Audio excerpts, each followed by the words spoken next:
So, guys, do you remember that time Square tried to make a Final Fantasy movie and it wasn't hot garbage? No, actually. Let me see. Uh, Listen, Spirits Within is critically underrated, Oscar nominated. Okay, I'm bullshitting. It wasn't that good of a movie. Advent Children's pretty damn bad until you get to the Cloud v Sephiroth fight. And even then, it only matters if you're a Final Fantasy VII fan. Hey, Advent Children is an incomprehensible mess that was only made slightly less incomprehensible by its extended version, and Spirits Within was blandness in beautiful CGI form. Kingsglaive, on the other hand, is a different beast. It is more like an extended series of cutscenes for the game, with inexplicably better voice acting that they sort of So it's Kingdom Hearts. cut out of the game because it would have taken too long. Yeah, you could call Kingsglaive the Roxas chapter, but we'll get into it. Anyway, I'm watching this off of my Blu-ray. The others are watching it off of, like, YouTube rental or something. It starts with the Stage 5 logo, so that's where we're starting. So, Ryan, if you'll count us down, please. Alright, so hit play on your movie in 3, 2, 1. Sorry, my PlayStation 3 took a few seconds to actually unpause. Never mind me. Oh, man. You guys lied to me. You said stage 5. It's clearly stage. You're not Stage count. 6. You said count. I'm sorry, I got that mixed up with Level 5, the developers of The certain studio? games that I like. Yeah, the game studio. And that's Now, embarrassing. I have never watched this. Like Neither have I. This is my first I knew time. of Me it, neither. but I felt like I felt I didn't really need to watch this to like get more out of my 15 experience because this came out the same time don't. 15 was released, right? It came out. Yeah. It came out slightly before 15, and the problem with that was they wanted to release the game and the movie fairly close together. So once they committed to a theater date, they couldn't delay the game anymore, which is part of the reason why they released the game with some problems still intact. Yeah. So If that nothing happened. else, I will give this movie credit. It looks damn good. It looks very damn good. It uses celebrity faces for a lot of people, I think, and Yeah, celebrity one of them being voices. Sean Bean, who I assume is going to die in this. They also use celebrity voices as well, which is jarring when you compare it to the game because the same characters are a lot less compelling in the game because they have less compelling performances. Most notably, King Regis and Luna Freya. Now, I am disappointed that they could not at least get King Regis because he does not. He's obviously not around for very long in Final Fantasy 15 since he dies here. But Luna Freya is a character that really suffers for the voice actor's change because her actress in this movie is so good and her actress in the game is so not. I mean, like not to knock the actress they got for the game. She does a fine enough job. It's just going from this to that.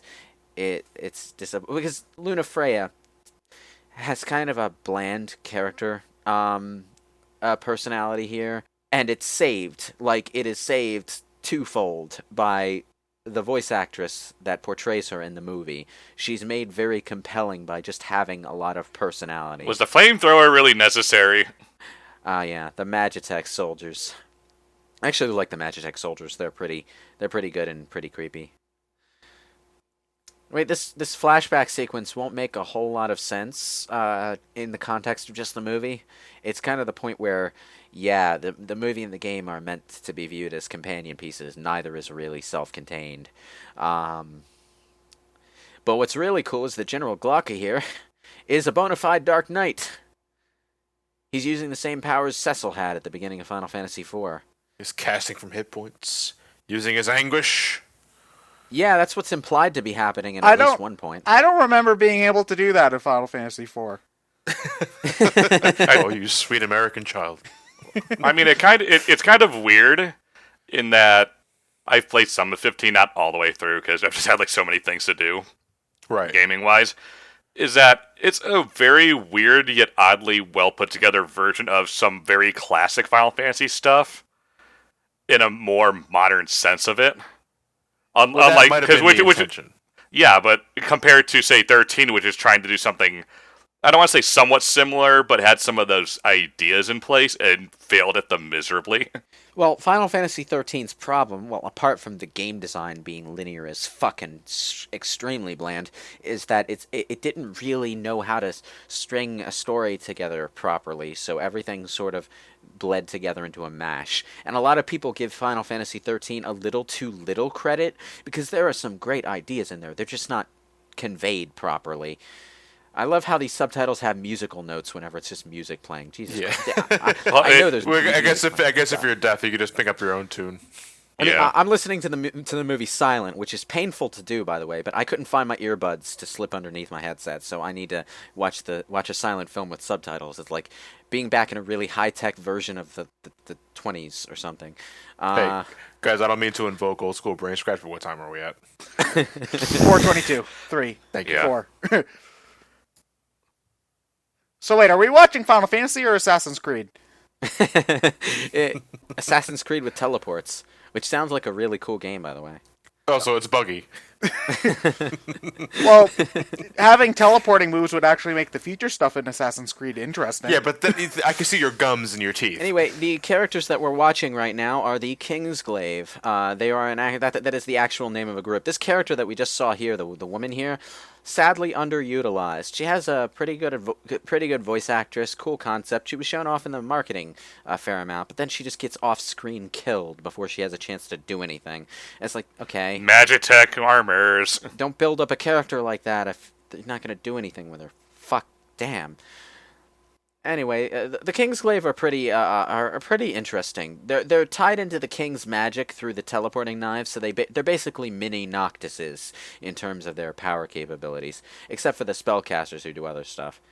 It's weird. There aren't many magic users in this game unless you're basically a royal. Yeah. Oh, the magic is tied to the royal family, and Noctis has it, the king has it, and the king transfers it to his Kingsglaive. The magic in Final Fantasy 15 is done through, like, crafting magic bottles, breaking them open, and casting the spell, which is a clunky system, but it's interesting, at least, and I kind of wish they'd, give the game's gameplay system a redo with a sequel so that they could smooth out some of the problems with it. But, in the movie, what it leads to is some pretty goddamn stunning choreography, and this movie also has the distinct advantage of having a cohesive story to tell. So, Well, the weird thing about magic in any sort of fantasy movies, animated or live action, is that most of the time they don't know how to choreograph it in the slightest. It's just a guy or girl just kind of casting a spell and it shoots out from their wand or their staff or whatever. yeah, it's like you compare the for want of a better word, choreography in the Harry Potter books to what goes on in the movies, and The movies where they just dramatically point at each other. Yeah, and they just have a few select scenes where the wizards and witches are actually trying to do specific things during a fight, and it's not quite as flashy as it was in the books. So it all just winds up being a bit of a big disappointment. That's because your imagination runs wild in the book, though. Well, no, not really. I mean, some of the scenes, it's not. In some of the scenes, the fights are just glossed over because Harry is not personally involved in them, and he's just running past to somewhere else or something. But the books, when there's a fight that Harry is involved in, there's a very specific sequence of events going on, and it's described in well enough detail that you can clearly see every step of the fight. Like, the big comparison is the Dumbledore versus Voldemort fight, which is a hell of a lot more dynamic in the book than it was in the movie. This is a design I never thought they'd bring back. Seven's diamond weapon. Yeah, it's actually very surprising to see, and I didn't recognize it at first. Okay, There's a so I've Cerberus only here, so too, this is and I'm pretty sure that's the same Cerberus from Final Fantasy VIII, except like just Or maybe 3. really pissed off. the diamond weapon was the one you didn't fight. The diamond Yeah, weapon, that was the one yeah. at the Midgard cannon pierced in two. Okay. Well, Yeah. it didn't split in half, but yeah. Well, I think you fought something similar to it, but it was the one weapon fight that wasn't an optional boss. It was just sort of a timed boss fight thing. It was yeah. You did fight it. Oh, I'm thinking of the Japanese version where you didn't fight it at all. Because it was like stalking toward Midgar, and you fought it until the cannon fired. I'm gonna smash it. Here I come. We should probably do something about that. Should we do something? We should do something. Fireworks! One of the shortfalls of the movie, especially if you consider that this was actually released before the game itself was, it doesn't explain the lore of the world, which, to be fair, the game itself doesn't explain naturally either. It just sort of gives you a tutorial room where you can read the basic lore before you start the game. Or Well, to be after you fair, start at the least to game. 15, compared to 13, where the lore of the world is super important, the lore of the world isn't really important It's not as far as really 15 is important, concerned. but it's somewhat important to the plot of the movie. Because there's this thing later on where they talk about we don't need to hang around for the terrors of the night when they bring down the wall, and it's like they're just gonna let the city be destroyed by something. The reason for that is at night in this world, really big angry monsters come out. And you Oh, so don't it's want to be Pikmin. out. Okay. Yeah, you don't. Yeah. It's basically Pikmin. And it's like Pikmin crossed with Minecraft. Like if you're in an area with light, the monsters won't come get you, but they just basically brought down the shield and left the city in chaos, and demons started. Yeah, and they're even called demons here in the subtitles, but they're never explained in the context of the movie. They're just big ass monsters. But the They're just reason these part of the big ass world. monsters are here is because it's nighttime. Right. They're just inherently a part of the world, and that's all that really matters. Yeah. But it's something that's never given a proper explanation in the movie, which is a problem specifically because the movie brings it up. Right. Okay, I know what you mean. Yeah. So it's like they wanted to explain it, but they didn't get to the part where they actually explained it. And that results in the movie being a bit confusing on this one point. It's kind of one of those things, though, where you had also mentioned that these are supposed to be companion pieces. So, like, you really can't... This is not a movie where you could, like, take your mom to and see, and, like, you could even pretend she might have a good time. Like, if you're not interested in Final Fantasy 15 at all, I can't imagine anybody going out of their way to watch this. Which, That's what I was going to bring that up myself, and just in terms of like the crutch of video game movies in general. You know what I mean? Where It's I think different. they're It's different here, though. Like video game movies are usually trying to be adaptations that stand on their own, whereas this is really not. It's more like Square couldn't decide whether they wanted to have a big cutscene late in the opening or start the game like they actually did, where you're just thrown into the gameplay and allowed to explore. And I'm glad that they did that in the game's case, because you can just get into the game from the start, and even the tutorial section where you're going from objective marker to objective marker killing little wolves is something that you can explore and have fun with, and you can fuck around for basically 10 hours before you get to the point where this movie happens. But could a person who didn't even know what a Final Fantasy 15 was watch this movie? No, very much not. honestly, that's not necessarily a bad thing in this case, though. It's because... not a bad thing, but here's the problem with it. They made this movie specifically to release it in theaters, which is why they went the whole celebrity voices and faces route. Oh, Nix Ulrich is our main character, by the way, so you know.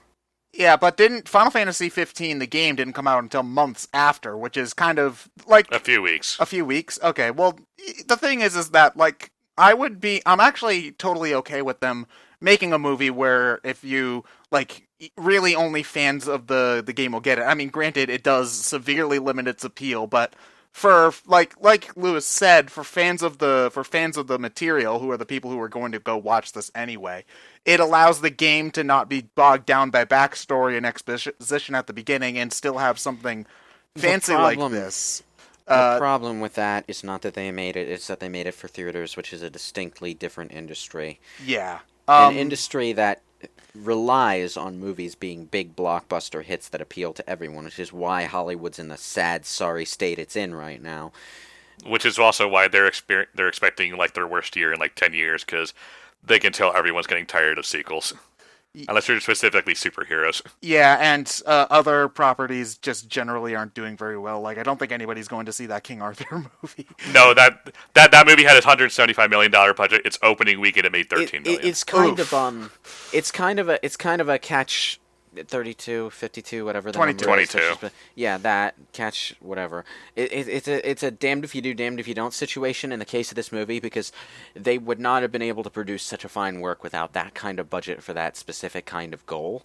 But it's also much better to experience this movie the way I did, as a disc packed in with the game. Yeah, because I can imagine, like, even if you are a fan of Final Fantasy, you plan on picking up Final Fantasy 15. If you go to theaters and watch this, you're with everybody else. You don't know what's going on because you haven't played Final Fantasy 15 yet. So they're bringing up all this stuff, and you're not going to understand it until you watch it again on DVD 3 months later after you've beaten the game. So, And this is an example of why. Who the fuck is this guy? I have no idea who the Well, fuck he said this guy he is. said it's from Niflheim, so. Well, yeah, he says he's from Niflheim, but he's a specific character from the game. And No, I know. I'm trying to figure out a 7 reference to joke about. yeah, but he Well, first off, that was Nibelheim, not Niflheim. I'm getting more Close of an enough. 8. This is the Shelbyville to that Springfield, buddy. the thing about Arden Izunia here is that he shows up for like a collective 20 seconds in this movie. He's basically a cameo. Hey, y'all, make sure you buy the game. Yeah, but you have no idea who the fuck this guy is. Why is your arm guard so big? Like, you have no idea who the fuck this guy is unless you've played the game. And he shows up mysteriously there, too. Ironically, right before he shows up here. So, you know, he's got a character, but none of it is in this movie, apart from his obviously flamboyant look. Now, this is the part, though, where I am really regretting watching this silently, because this is a scene where King Regis is front and center, and his voice actor is fucking amazing in the movie. Another thing that I really appreciate about the movie is that the lip syncing is perfectly synced with the English acting. Final Fantasy has been pretty good about that for a while now. It's been pretty good about that since 13, yeah. Yeah, I would say it hasn't been that a while, because they've only been really good with that since 13. Well, 13's like 10 years old, though, John. I didn't expect it in a movie, though. A CG movie in particular. I mean, the last time they did that was Spirits Within, and that was sort of made for a Western audience. True that 13 was 10 years ago, Ted, but that was also just 2 main games ago. Yeah, You know. it's like, well, I say 13 in particular because Final Fantasy 12 did not do that, and it showed badly. Which is really weird because 10-2 did it. 10-2, what? Yeah, 10-2's English voice acting matched with the lips. They were synced. Oh, you mean for the 5.5 scenes where the lip syncing was actually They a still thing? did it, which is my point. But, like, yeah, Final Fantasy 12 did not sync the lips. And I hope they sync the lips to the English voice acting for the remastered edition that's coming out this year. But it really took you out of the cutscenes in that game.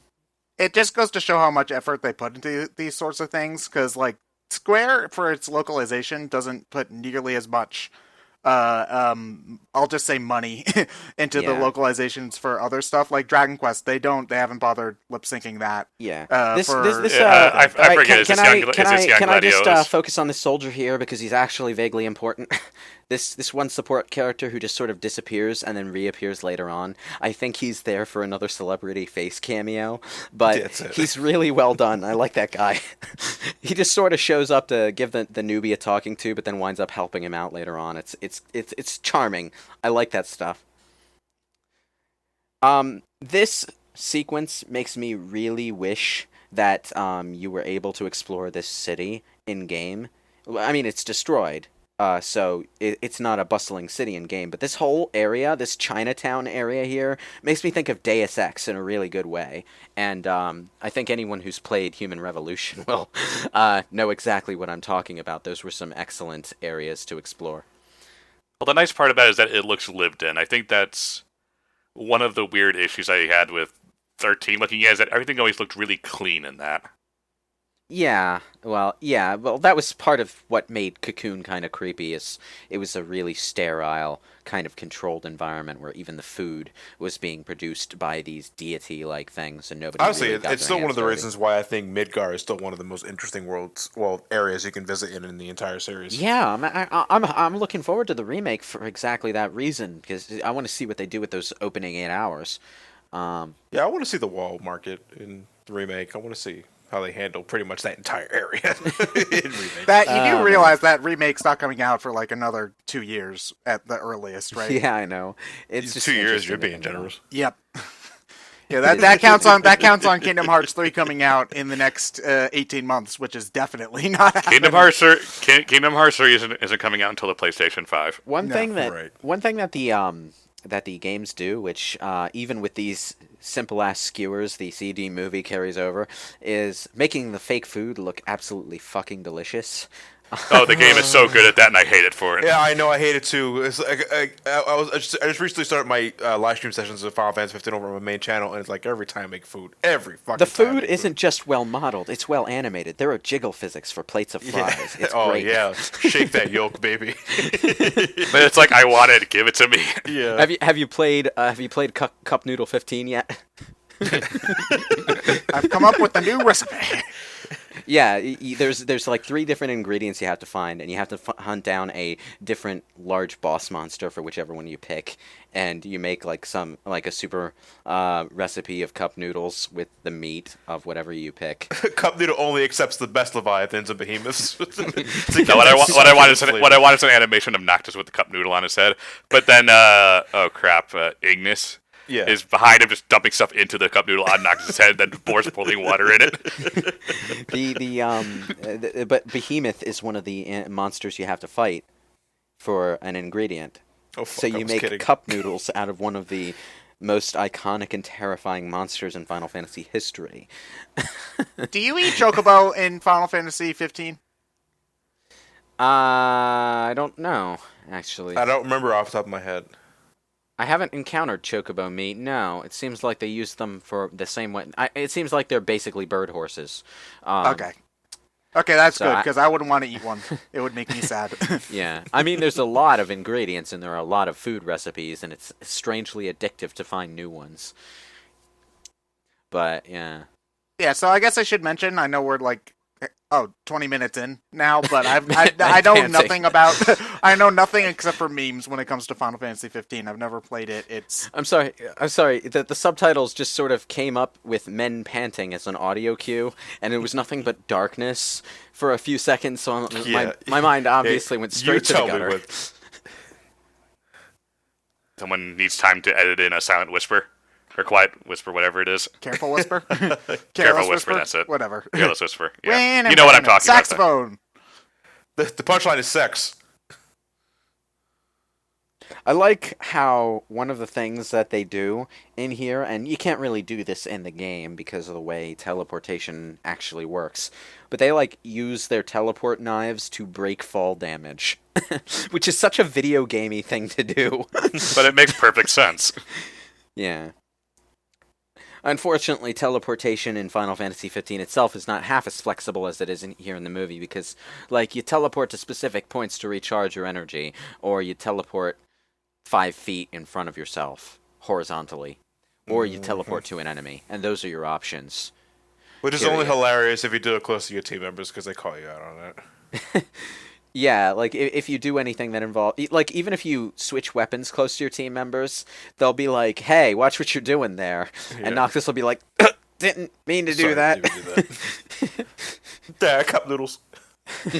That's your excuse for everything, Noctis.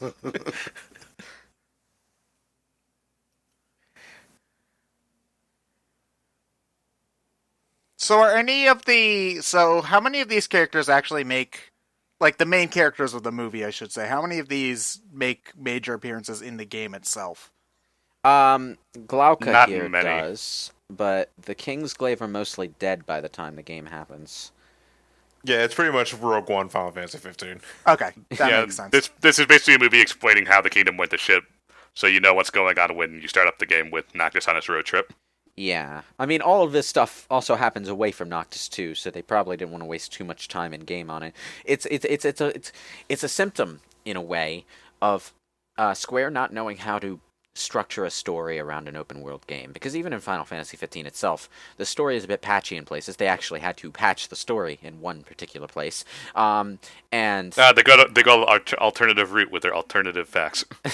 yeah, and the and like they very clearly wanted it to be I would say Western style RPG where you have a lot of freedom right from the start in a very Fallout New Vegas kind of way where the game throws you into it. But they also wanted to have a story, which is what they're good at, and they didn't really know how to reconcile that, especially at the start, where they very obviously did not want to have a Fallout 3 2-hour sequence of linear tutorial crap, which is a good decision from a gameplay standpoint, but they didn't know how to mix the two together. So they just sort of amputated that 2-hour sequence and made it a movie.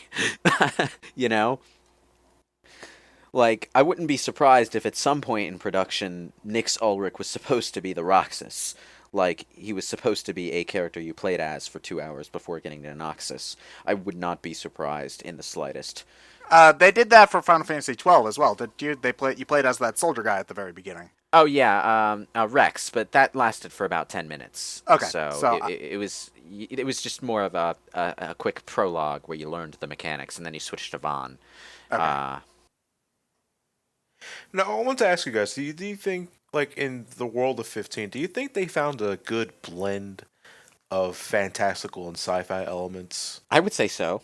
I would say so too. Yeah. Yeah, I mean, because it is one thing that I'm glad they brought back because I loved 7 and to an extent 8, like how they went beyond the fantasy, the medieval setting that was last used in 6 to bringing more to a modernized setting, which I think they went just a little overboard with 13 and beyond, but.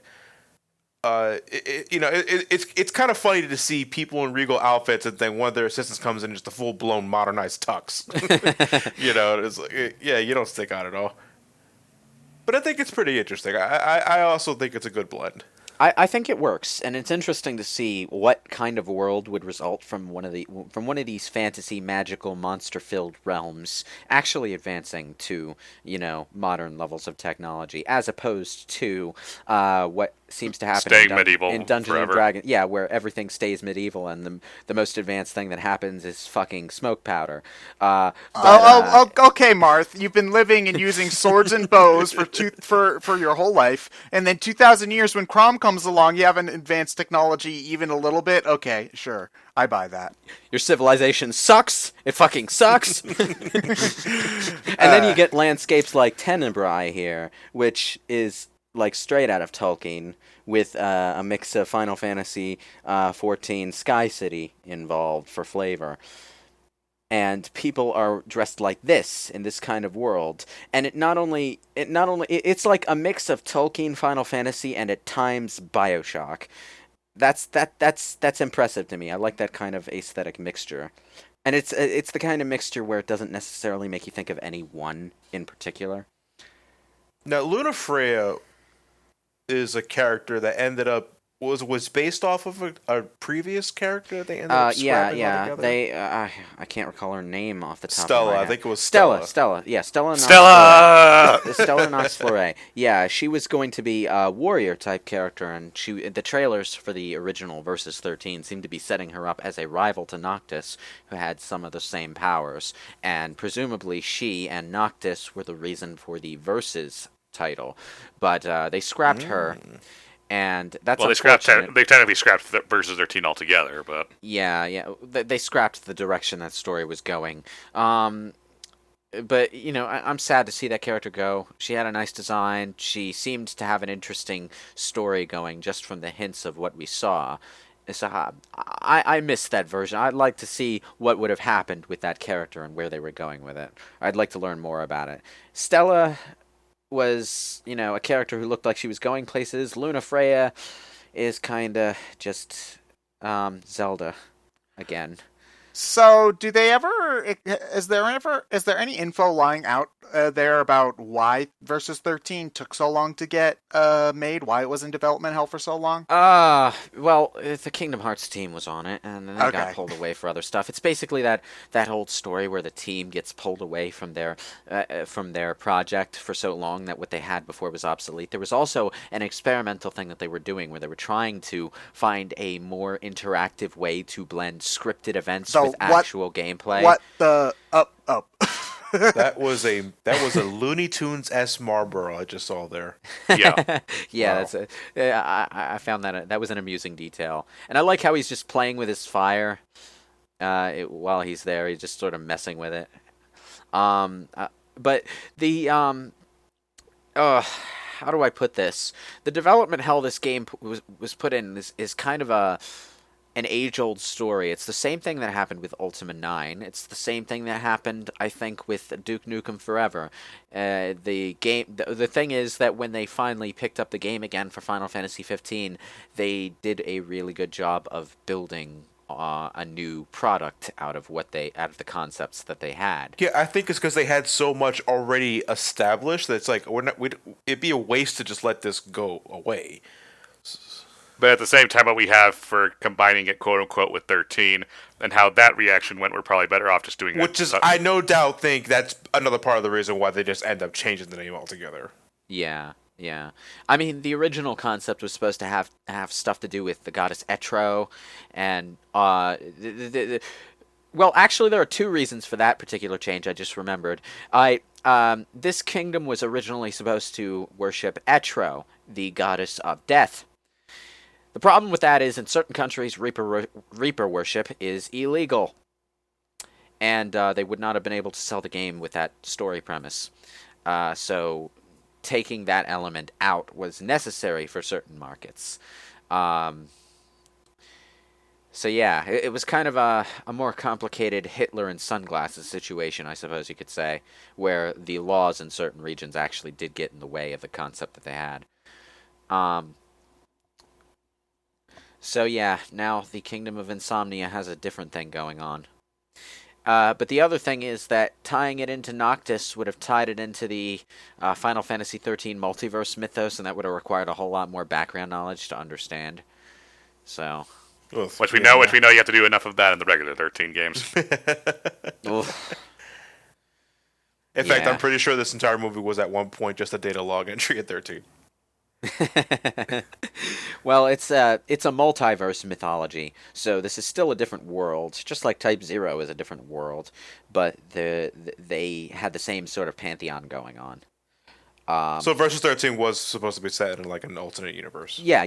That was the whole Fabula Nova Crystallis thing. They weren't supposed to be the same world. They were supposed to be different worlds tied together by a shared mythology. Which is weird because Type 0 is so radically different as a game, it doesn't feel like it, even though it technically is. Yeah. But that also makes the Versus 13 moniker just make less sense. Well, Type 0 was originally a Jito 13 or something. Yeah, whatever. They changed that title too, even though it's still technically tied. Can I think about it? Because if a series of games sharing a similar mythos is enough to relate them by titles slightly, then I understand what they were trying to do, though, because it was getting to a point where it was starting to become more profitable for Final Fantasy to build on a specific sub-franchise within the series than it was to make an entirely new numbered sequel. So they tried to have their cake and eat it too by having a sub-franchise that would also have its own internally direct sequels. its own direct sequels that were self-contained. So they were trying to have a series within a series within a series. It is really weird how you would have a Versus 13, but then you also just straight up make a 13 too. Yeah.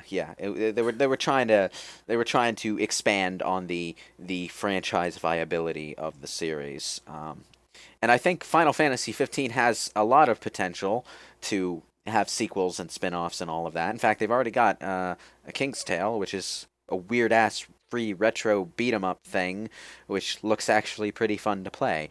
But and then they have the 15 anime for just the guys doing guy things.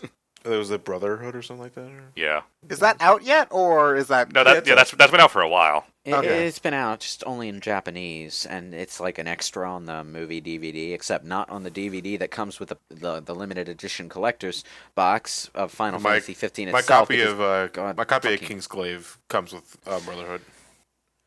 Which, the word Kingsglaive, I just want to tap into my inner Jerry Lewis and just go Kingsglaven. Like, I'm sorry. Kingsglaive and Haven. Kingsglaive and Haven. I do like the relationship. You don't see a whole lot of it, but it's really brought out by the performances that the actor and actress for these two characters have. The relationship between King Regis and Luna Freya, who is marrying Noctis. And we don't see Noctis even once in this movie. after Well, the he's a credits, kid. Yeah, I was about to say he's a kid in the very beginning, but yeah, we see Noctis at the beginning, and there's an after credit sequence made of in-game assets, oddly enough, that is them pushing their car at the beginning of Final Fantasy 15. But apart from that, Noctis is only ever referred to in third person as the prince. It's going to be really awkward if they actually follow up on that promise in Final Fantasy 15 and make creatable avatars, and they give you the option to play as a princess instead. Uh, In fact, that would be really awkward. I don't expect that to happen, because that would involve changing the entire plot of the beginning of the game. I don't know, unless political lesbian marriages are a thing in this world? Or maybe they make Luna Freya a guy? Now this is getting into straight up Shovel Knight body swap mode. It's probably just going to be a customizable Noctis.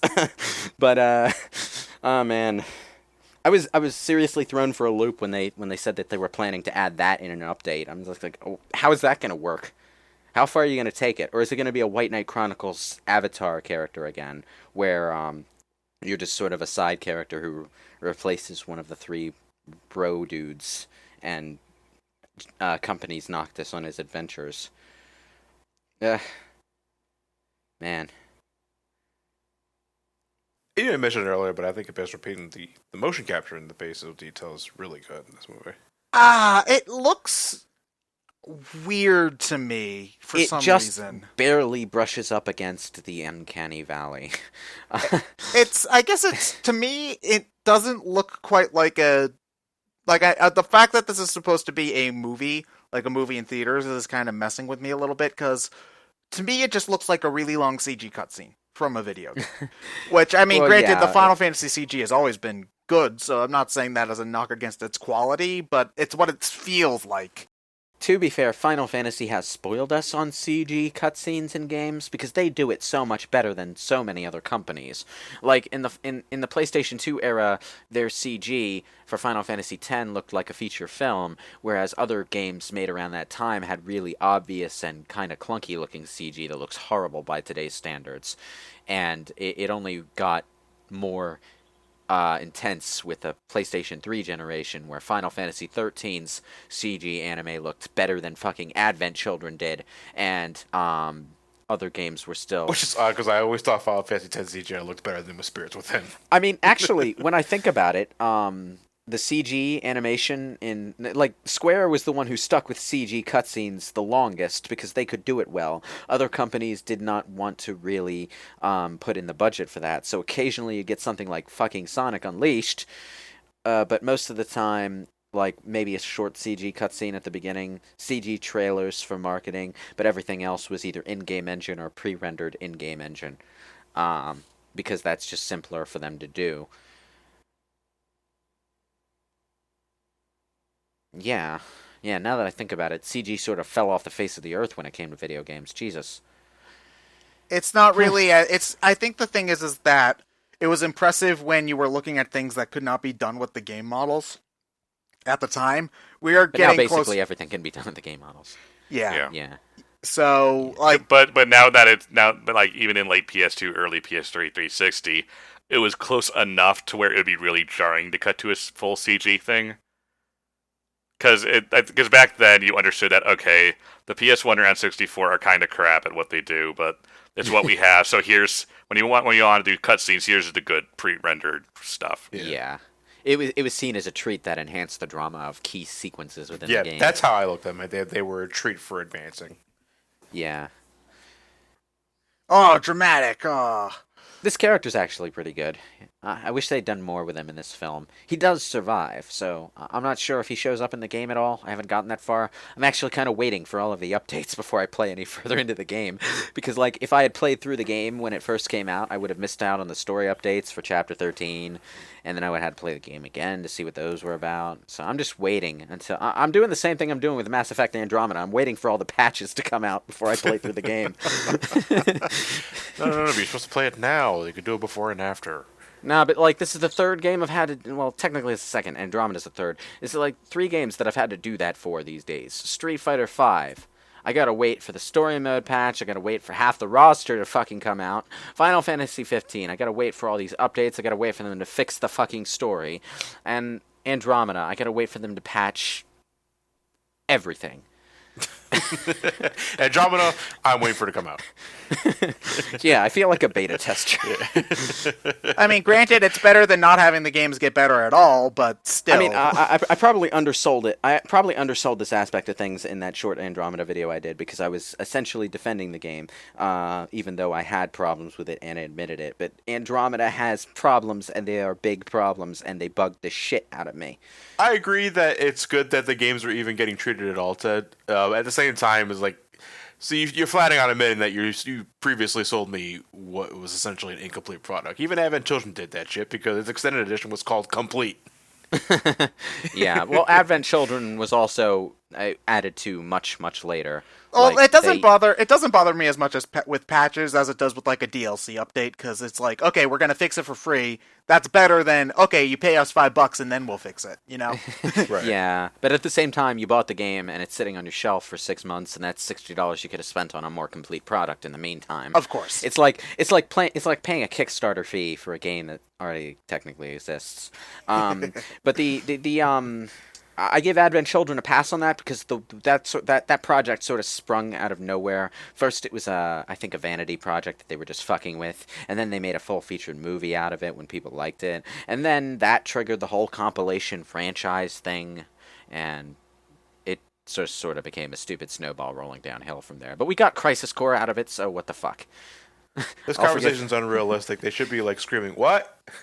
I can't hear you. There's fireworks going right behind me."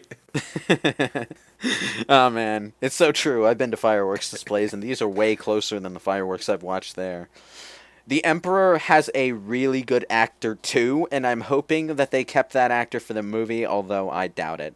Or, I mean, for the game, but I doubt it. I haven't seen the Emperor in the game yet. I haven't really played past the first few open world areas, which, to be fair, is like 25, 30 hours of gameplay the way I play these games. So I have played a lot, just a lot in one particular chunk of the game. No, just something that's kind of interesting is that technically we're playing on the side of the guys that worship the death gods. Yeah. Now, interesting thing about this sequence is that I think it's a heavily visually modified version of a location that was shown off for Versus. Like, it was supposed to be where, like, there was a sequence in the trailers where Noctis and Stella were talking, and Stella was in a dress, and that was the sequence that made me think Noctis might be Squall and Stella might be Renoa, but thankfully the other teasers disavowed me of that notion. Otherwise, I would have been very bored. Man. There was some charming stuff in the Versus trailers and stuff. Like, a few bits of character for Noctis, a few for Stella, things that made it look like there was some interesting stuff going on that I would have been interested in. I wonder if that portrait there is actually related to their original concept for Etro. I recognize it from somewhere, but I'm not sure. There was a portrait in the scene that I'm talking about, though, if I remember correctly. Something that Noctis was looking at. And Arcade machines! I'm sensing callbacks. Oh, now we've gone from Bioshock to Fallout. This is great. I hope they have Pac-Man. Actually, yeah, Fallout. I keep getting Fallout New Vegas vibes from locations in this game. It might be because the game starts out in a sort of savanna area, that reminds me of the area around the New Vegas Strip.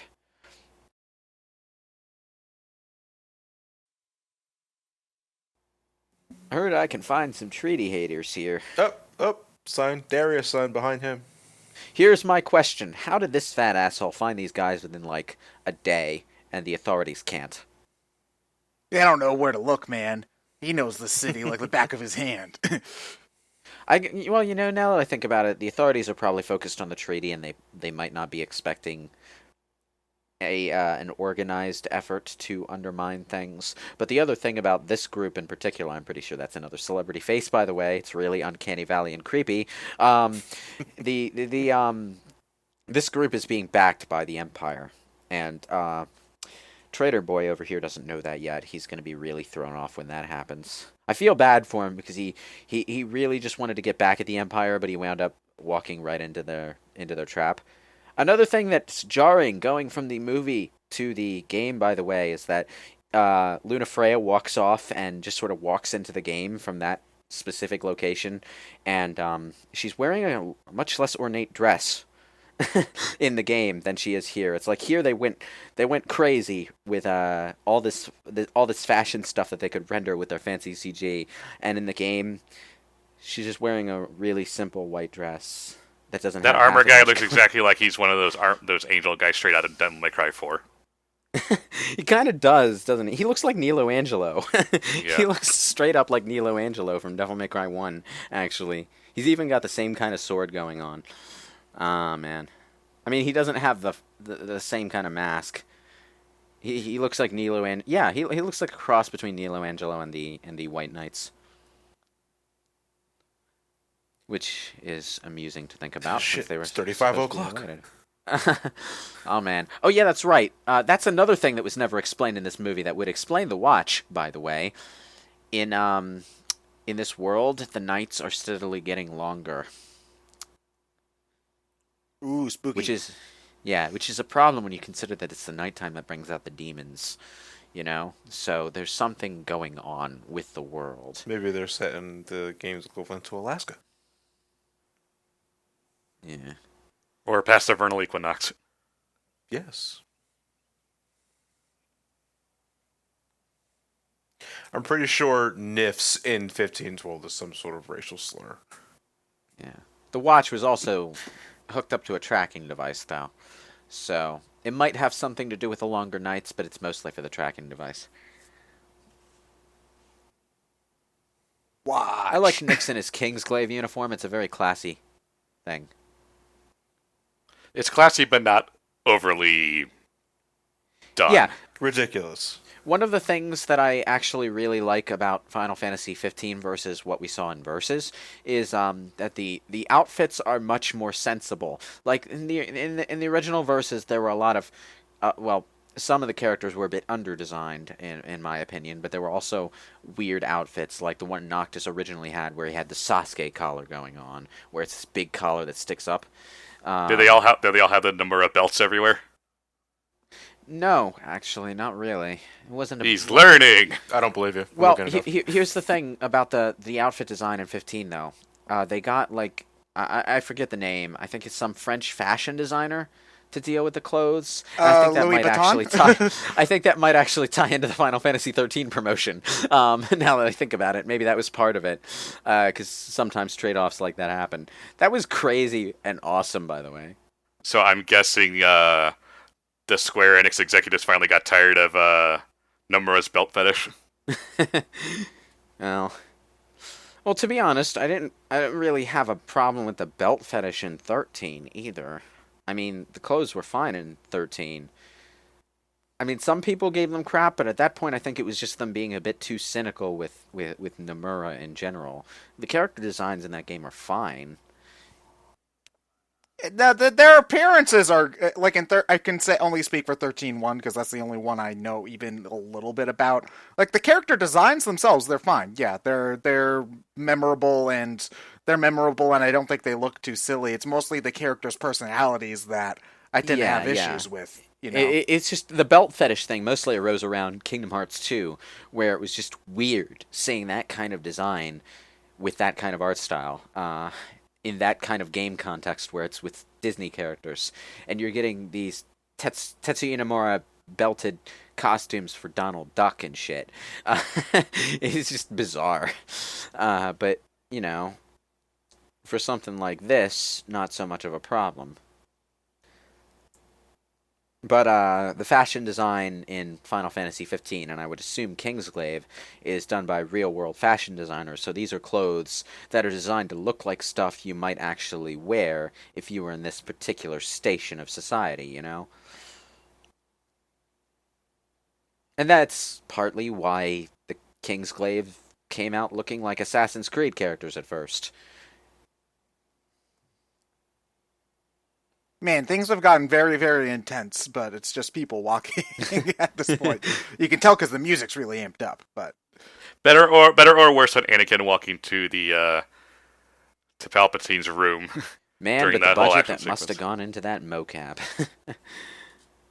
Walking is actually one of the hardest things to animate as far as CG goes.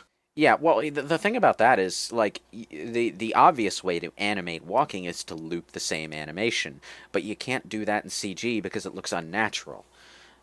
Because no one actually does the exact same motion every single Yeah, time. so you mocap enough walking animation that it varies between steps, and you loop at just the right length that nobody notices the repetition, essentially.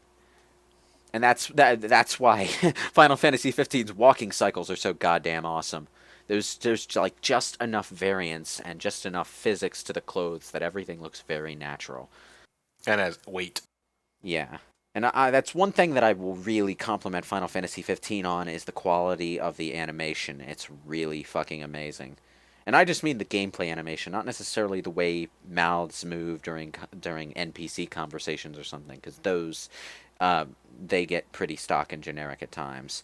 But the way you move during the majority of general gameplay is very, very nice, and I want to see more games do that. More games are doing that. Horizon Zero Dawn is another game I can compliment on that particular aspect. Oh yeah, Horizon Zero Dawn looks amazing in motion. Yeah. I mean, the one animation problem I have with Horizon Zero Dawn is the NPC conversations, because people's faces tend to look a bit weird when it's not a full-blown cutscene, you know? Unfortunately, that's not a problem unique to Horizon. So Yeah, it's just a problem with that inevitably occurs with games of that genre. And they might have intentionally been trying to avoid it because there aren't all that many NPC conversations in Horizon Zero Dawn.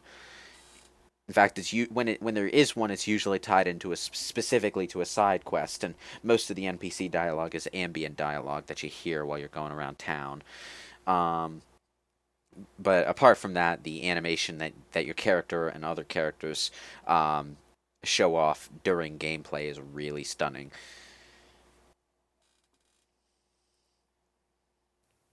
And talking of Assassin's Creed, these guys are playing it now.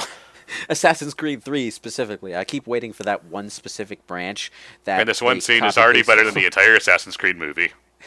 Oh man, yeah, you're Not right. like that's hard, though. Let's be Yeah. You think this is lethal distance, but it's fine. There's haystacks in the bottom of that. Yeah. At least they have a reason to explain why they can survive falls of this height because they teleport to the ground. They teleport into the haystack instead of just diving into it. Yeah. All better. Unfortunately, like not everyone even survives this jump. Like they're really down to earth about this kind of thing in Final Fantasy 15 apparently. But like I think someone just falls to their death while trying to get onto the ship here. Yeah, one job. And it's like Yeah, it's there it is. like in the context of the narrative, it's really kind of there he goes. It's really kind of tragic in the context of the story, but it's also kind of funny. Just like you expect these to be like big time action heroes, but They're still people. And that guy is apparently traumatized by something. I'm not really sure, but So these people can't use this teleport and magic naturally. The knives let them do it. No. Yeah, magic only exists in royal families. Okay. well, the knives are what they use for the teleport skill, but the magic is channeled directly to the Kingsglaive from the king. So when the king dies later in the movie, Nyx can no longer use his powers. The knife still exists, but he can't use it to teleport. Okay. This sequence in the movie here, this sequence where the Emperor and the King face off in the treaty room, I think was originally part of Versus, in an altered form, obviously, but I think them squaring off with the teleported weapons appearing all around them was one of the earlier things that was shown off for the game. And this building in particular was one that Noctis did a whole CGI teleport fighting thing for the trailers in as well, even though I don't think you actually do that until probably late in the game, if at all.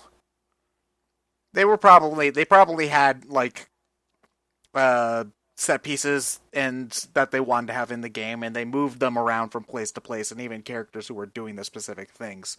Well, yeah, this to fit entire the story. this entire setting of Insomnia was in Versus. It was just heavily altered for 15. The Emperor is I think he's the emperor. If he's a representative, I'll be slightly pissed. But ugh. the um the emperor here is a really good villain just from a performance standpoint. I mean, he hardly does anything in the movie, but the celebrity they got to do his voice does a really good job of making you hate his fucking guts. Um, Well, his title is Emperor. That automatically means he's evil. So Yeah, when has there ever been a good emperor? there are several examples, but I can't pull them out of my head at a moment's notice, unfortunately. there you go. Mulan had a good emperor, Yeah. For the 1 minute he was on screen, but he was good. That's the point. I guess. No, the Emperor and Moribito turned out to be pretty okay. I mean, they made you think he was evil at first, but he turned out to be pretty okay. I mean, in Anakin's view, the emperor was good.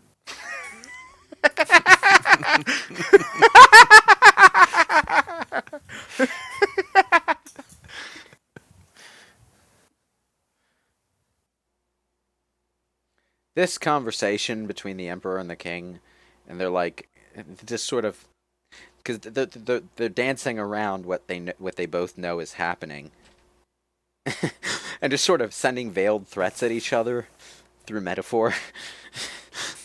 I like this. I like this conversation. It is pretty well written, and you have to wonder. That was straight up. That was straight up Assassin's Creed. Yeah, it was. And you have to wonder what kind of people can just think of this sort of symbolic dialogue off the top of their head out of nowhere. And just, have a straight up conversation using it. I like that it's some random Kingsglaive nobody who finds the princess instead of, protagonist Nyx. You don't ever really get the sense that Nyx is some badass in the group. He's just another Kingsglaive soldier. Well, he's just the guy that happened to find out what was going on. Yeah, and he's good.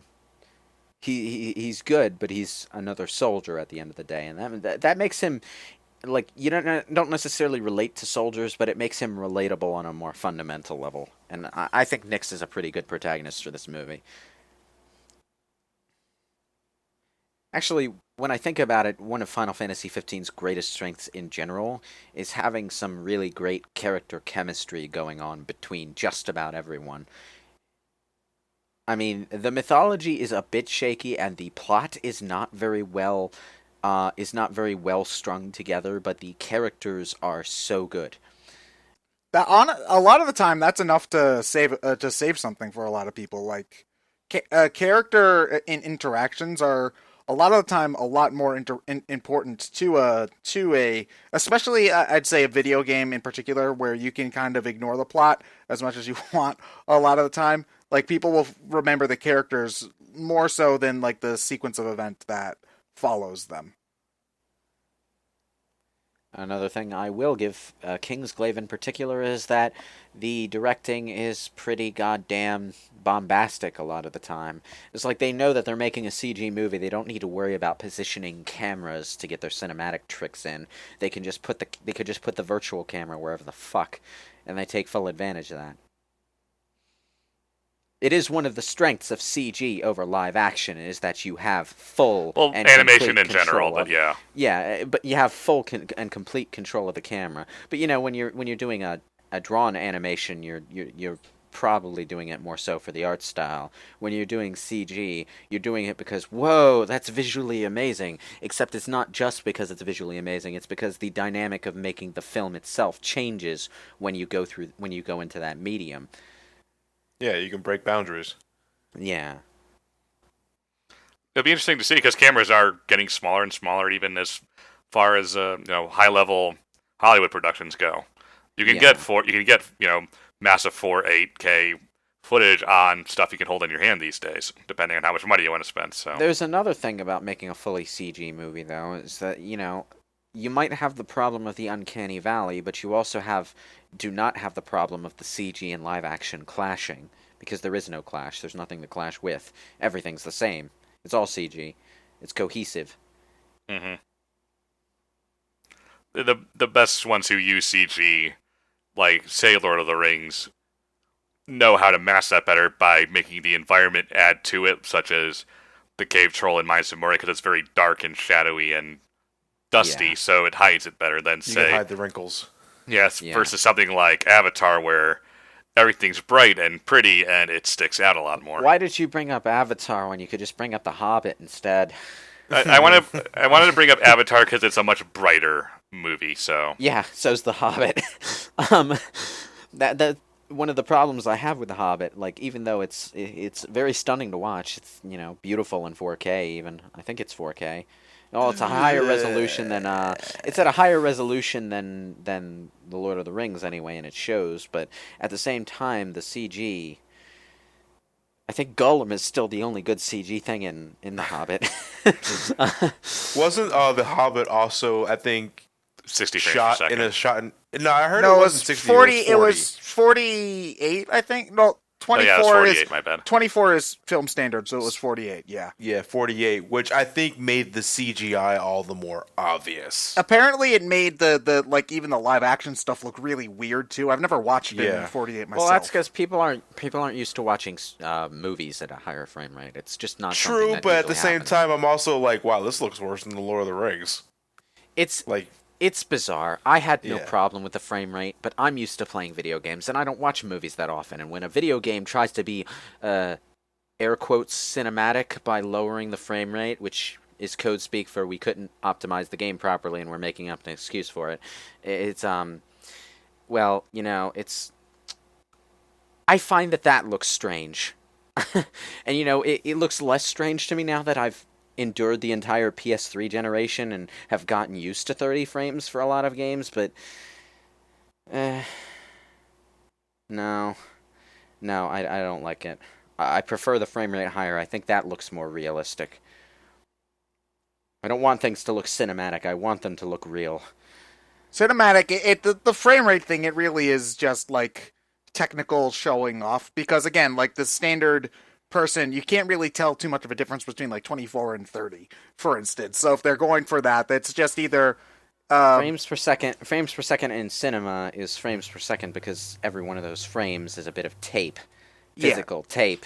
well, or at that least it has was. to be recorded on. Yeah. Hi, that was- Ultros. The way This- the way the frame rate also works also depends on the shutter speed. Okay, as the airship is prepping its laser penis to bomb the city, can we just appreciate that they actually made a really fucking scary version of Ultros for this movie? Wait, there's Ultros? Where is he? Yeah, we just just saw saw him. him. He's the octopus in the airship. Oh, I It's can't. Ultros. Wait, do It's they? literally Ultros. If you look at its face, it's Ultros.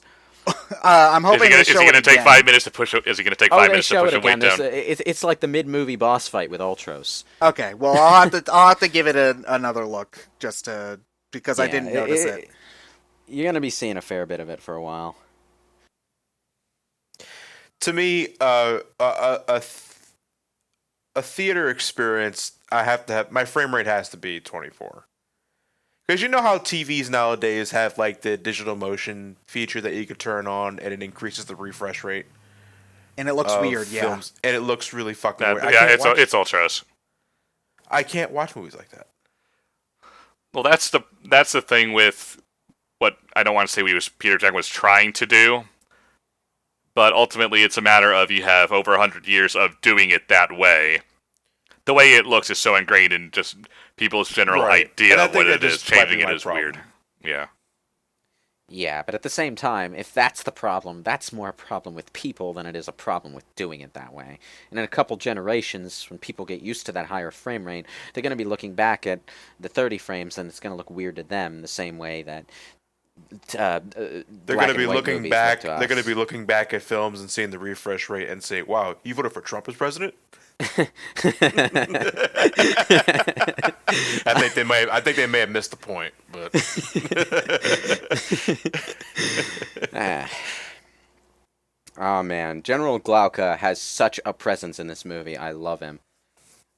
yeah, this is certainly a more menacing Ultros. I Yeah. like it. I mean, the way he dies is pure Ultros, though. Like, Is it pushing a ton weight off of a theater banner for 5 minutes? no, he just sort of anticlimactically falls off the airship and gets impaled on a skyscraper. just It's like something that I sex. could see No, I'm happening with Ultros. Yeah, that is definitely Ultros, though. The teeth are a major giveaway. Yeah, it's got the same design, and it's even got. You don't see a whole lot of it, but it's even got a bit of Ultros expressiveness in the face when it's looking around at things. Well, he's also purple, so. Is he constantly on the hunt for Luna Freya? No, he dies here. Oh. I mean, I don't know if there's another Ultros that appears in game. I doubt it, but if there is, it's going to be a different Ultros. It pretty Because much this is just Ultros a fan service moment, though. Yeah, it is. But it's a good fan service moment. They managed to work it in organically, which I definitely appreciate. And it answers that complaint Spirits Within had where nothing was really connected to Final Fantasy at all for some reason. Except Gaia at the very end of the movie, which is basically the live stream. And it had a Sid. Yeah, but it wasn't even spelled right, so that doesn't count, okay? Nah, this Ultros is missing Typhon. I didn't mean Typhon. Now, talking of support characters that you care for, even though they don't have much screen time, the King's friend here has such a nice little bit of chemistry for the few scenes he shows up with the King, that when he dies, you feel a genuine pang of not niceness about it. Pwomp pwomp. Oh man, he got speared straight through the head too. Don't tease the octopus, kids. Now they really want to set Luna Freya up as that character who's, well, like I said, basically Zelda. She's a princess. She doesn't do a whole lot of fighting, but she's really strong-willed and stuff, and says a lot of impressive things, and occasionally does foolhardy, risky things to make her seem more independent. In other words, Zelda not done so well, and if she didn't have such a goddamn good voice actor, I probably wouldn't appreciate it. The only genuinely cool moment Luna Freya has comes later, when someone corners her and she has to give them the ring. But we haven't even seen the ring in this movie yet, so... Well, yeah. she's a royal too, right? Doesn't that mean that she could use magic as well? She's not an Insomnia royal. She's a royal from Tenebrae, so she doesn't have that magic. The magic is from this specific royal family, the line of the Lucii, and it's tied to the ring that the king is wearing. Okay, so other royal families don't have their own fancy magic, then. No. The Kingdom of Insomnia has their crystal, they have their magic, and they have this magic wall that the king has to maintain over the years. And the reason that this treaty is happening is because the king recognizes that his kingdom can't hold out forever, and the wall has to be maintained by his life force. It takes a massive physical toll on him when he holds it up for such a long period of time, which is why he's got a busted leg and he's limping all the time. So his magic is running out, so he was organizing this treaty so that his kingdom could remain more or less independent, but they would give a lot of territory to the Empire, essentially. And that would put an end to the long drawn out war. The emperor came up with this whole plot to overturn that and conquer the kingdom anyway, which basically means, yeah, he's a dick. He just could not stand the idea of not having the kingdom under his command, apparently. Yeah. Imperials above them. There's been a lot of politics in this movie. Unfortunately, like, I know this is definitely more engaging to watch, but the 40 minutes in between the opening action scene and when this was going on, I'm not going to lie, it's been very, very slow. I like how this guy is just totally nonchalant about getting shot down when the Emperor he let in is just opening fire into a crowd of civilians. Like, even when the other guy finds him later on, he really does not care that about what the Empire did. He's that far gone. His facial expressions didn't really change upon receiving the bullet. The Ring of the Lucii here is supposed to confer the king's power on its chosen successor. But, Luna Freya's brother wants it. And I like how General Glauca was unaware of this, so he actually tries to kill Luna Freya's brother here, and he only survives because time freezes when you put on the ring. Oh, alright, so it straight up freezes? I thought it just slowed down tremendously. I was like, you probably should just still move out of the way. Yeah, it freezes, and there's this whole thing where the kings of old talk to you. There is only And- one true Lord of the Rings, and he does Yeah. not share power. So the reason Luna's brother survives is because he just flat out fell over during the time freeze, and Glaucum missed. Oh Stupid man, blind. I'm looking forward to seeing this guy in the game again, just to find out what happened after this awkwardness. How did you survive? Would you believe I tripped? Glauca is so badass that he sees Nyx's teleport strike coming and just bitch slaps him out of the air. Yeah, I like Glauca. He's a great fighter, he's got a lot of presence, and his character in the movie is pretty intriguing. Unfortunately, it is not a self-contained character. I'm pretty sure that we'll be seeing General Glauca again in Final Fantasy 15, and hopefully learn more about him there. But yeah. There's so many sparks and fire particles every time they teleport. I'm kind of expecting their cloaks to catch on fire. I kind of get the feeling that when the Kingsglaive teleport, they don't have as great control over that power as Noctis himself does, because that smoking effect. Well, they're not royals, so... Yeah, that smoking effect that you get doesn't happen with Noctis. So can the king not do magic anymore because he doesn't have the ring on? Oh, he can do magic. I mean, he's still the one that the power has been bestowed on. It's just that he can't wear the ring because his finger's cut off. Oh, okay. But when someone else tries to put on the ring and claims the power, It rejects them. Yeah, it rejects them because they're not the successor. Noctis is, so as long as Noctis lives, it won't choose anyone else. Yeah, and that's Luna Freya's role in this. She takes the ring and she's supposed to meet up with Noctis in game.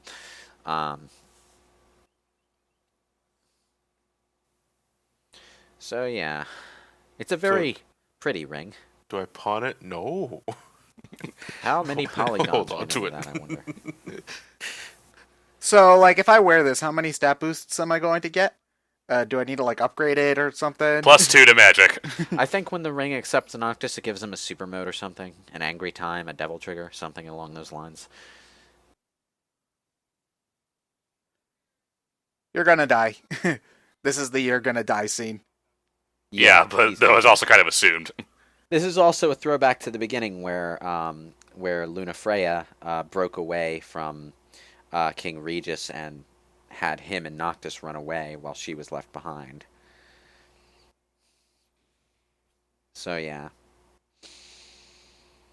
And he doesn't want that to happen again, so he's the one staying behind.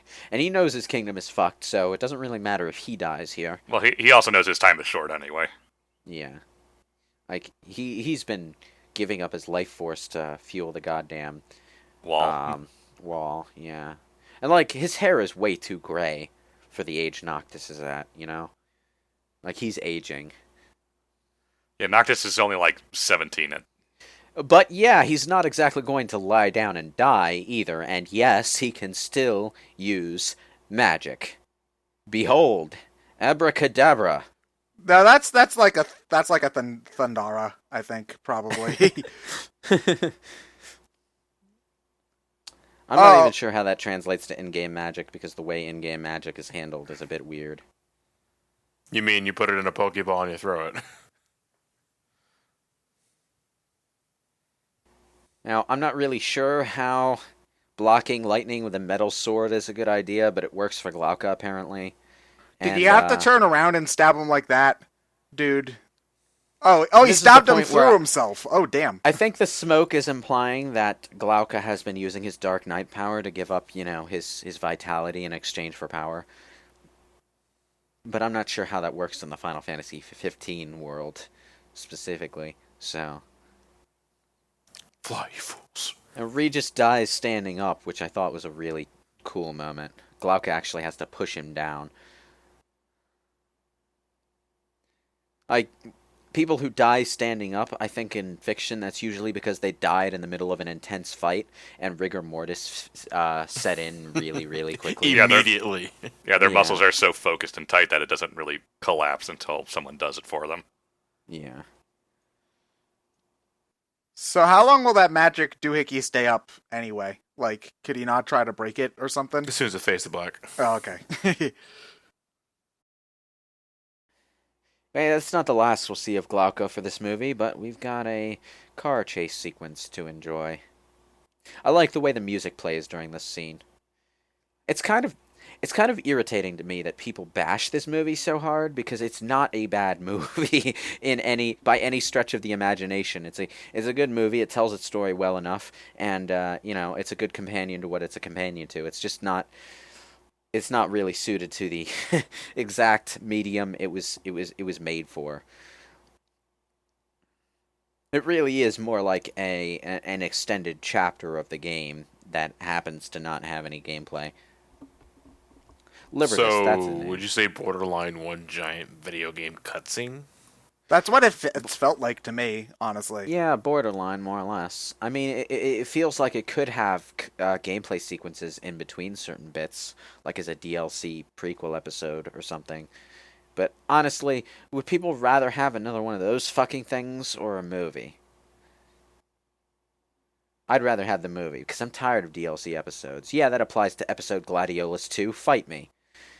And no, I didn't like the idea of Burial at Sea either. I would have liked it a fuck lot more if it also added the weapon wheel to the main game so that I can enjoy that functionality where the gameplay mattered.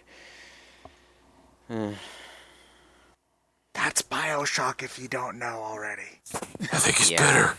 He's bitter. Bioshock Infinite. I'm playing through Bioshock Infinite and I'm really pissed off by the weapon system. I mean, fuck me. I'd like to experiment, but I'm afraid to drop my hand cannon and shotgun because I know I'm going to need them for most of the game, but I can't.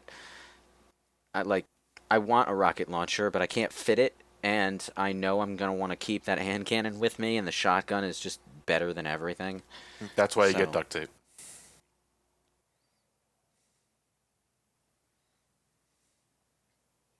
These guys aren't wearing their seatbelts. And that will be their true demise. Well, to be fair, if they crash, they'll die whether they survive the crash itself anyway.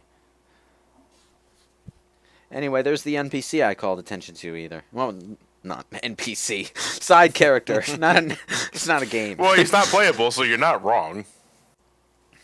I just thought like this was a nice scene. Like I recognized this guy in several scenes along the way, and I was wondering if he was going to come up at all, or if he was just some recurring character that was going to die off. But no, he got a kind of heartfelt sort of, yeah, I trust you now. Do your job, soldier. And I felt that was a nice little miniature story arc within the plot, where Nix the rookie kind of earns the respect of this guy just through doing his job. I enjoyed that. And I also liked that the side character had enough personality to him that you really got where he fit in the universe too. Like I say, Final Fantasy 15 is really good with its characters.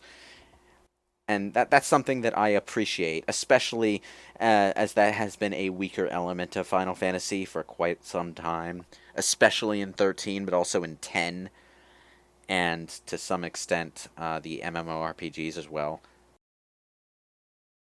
Okay, not gonna lie, I thought he was gonna put it in reverse, do a Yui, and then drive up the side of the building to get back to the roof. What do you think this is, the Batmobile?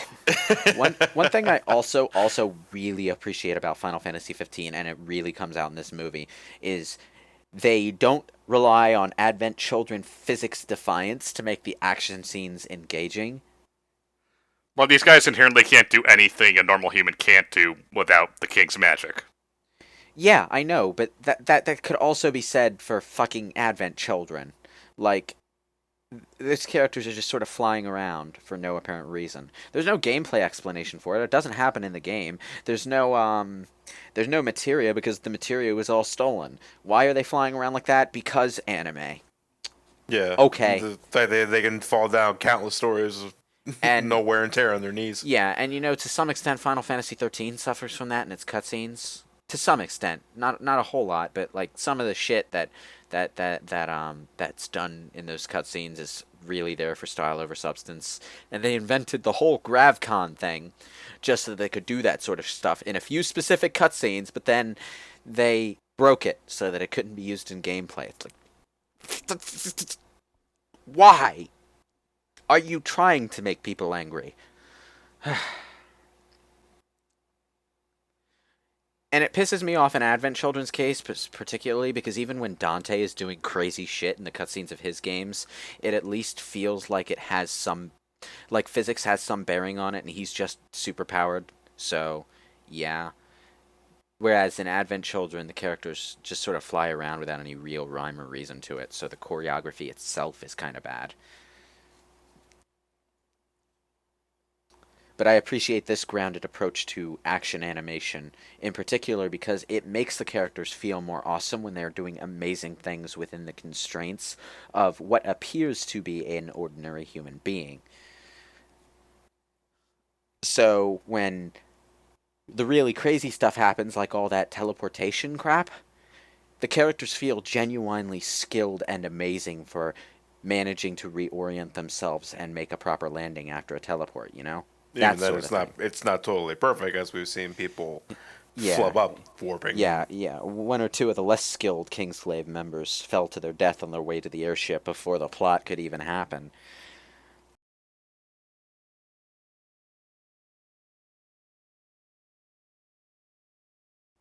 Okay, that smirk there, the mocap on that was particularly good because for a second I hit that really uncomfortable place where my brain was confused as to whether or not I was watching a CG film or a live action one, which is uncomfortable but also kind of amazing.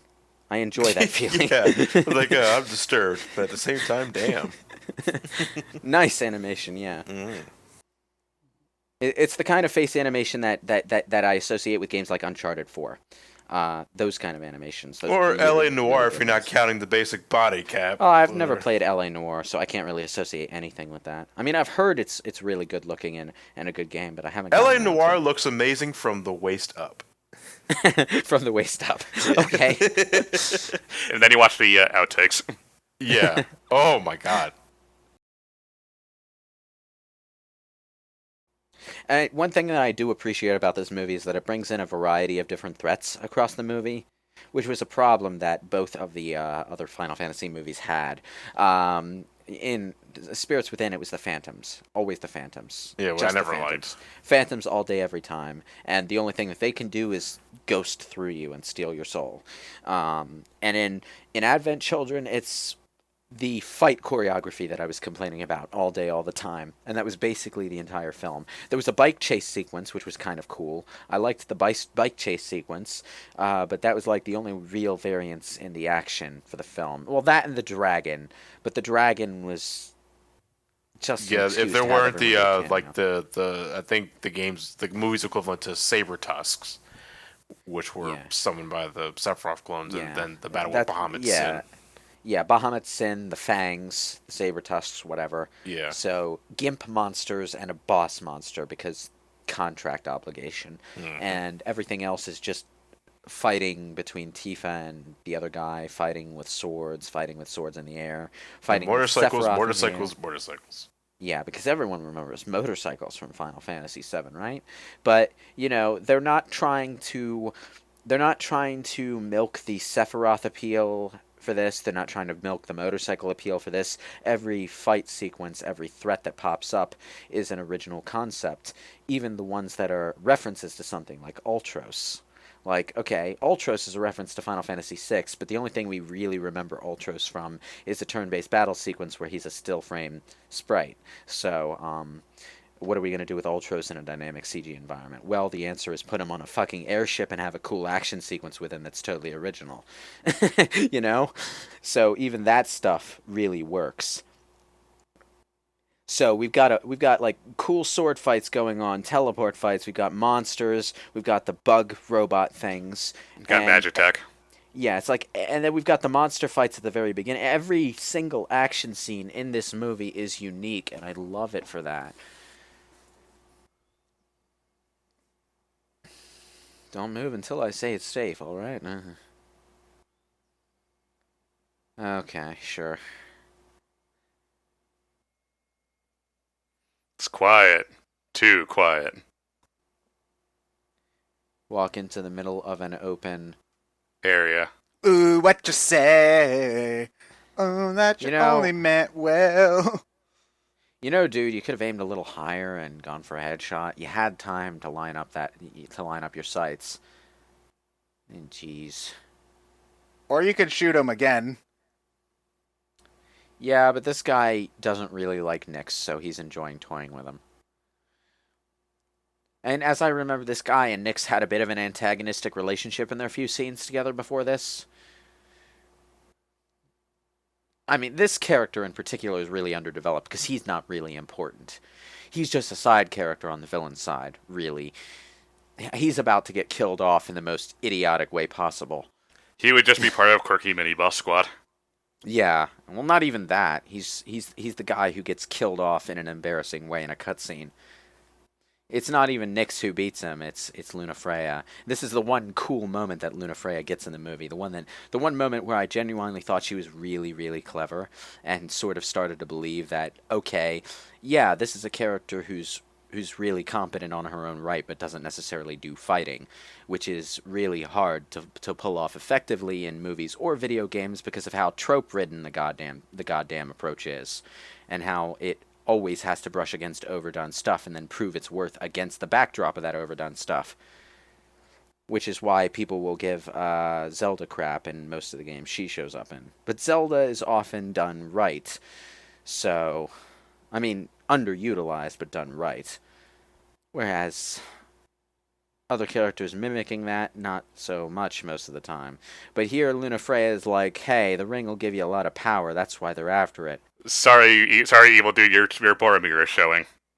She doesn't even like suggest to this guy that he try it on himself. She just tells him what it's for, leaving out the part that's dangerous about it. Yeah, so she tricks him into putting the ring on just to see if that's the case, and it sets fire to him. I'm flaming! And possibly the coldest thing she's done so far, she just reaches down, grabs his hand so that she can reclaim the ring as he's falling. And that's badass, man. I like that scene. That's awesome. Ow. I hope she does more stuff like that in the game, but I'm gonna guess not. And here's the big reveal. Apparently, the general of the Kingsglaive was also General Glauca all along. Bum, bum, bum! White Knight Chronicles. I'm sorry, I forgot to mix that in with the cough.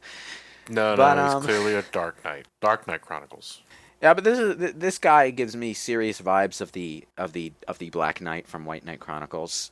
What's his name? Who is also a general and also happened to be two different people masquerading as the same general. It's stupid and convoluted, and play White Knight Chronicles for the gameplay. Trust me, because the story is dumb.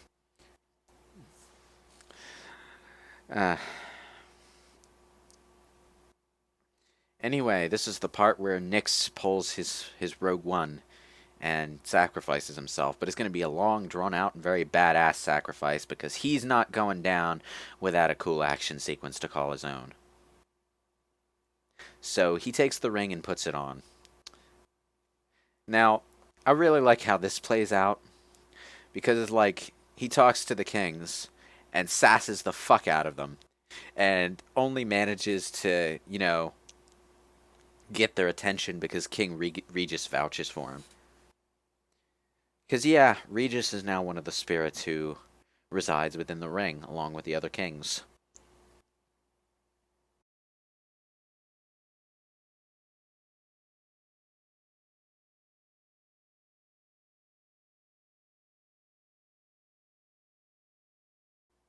Now, this is something that's a bit poorly explained in the movie, but what Nyx is referring to here is that there's the new wall, which is the wall that the king has been maintaining. But then there's the old wall, which no one really knows what it is. It's made of titans. Yeah, it's made of titans. The old wall it activates these magic statue things that come to life and protect the kingdom, and they're basically giant Noctises. Like they're huge ass statues that throw their weapons and teleport to them.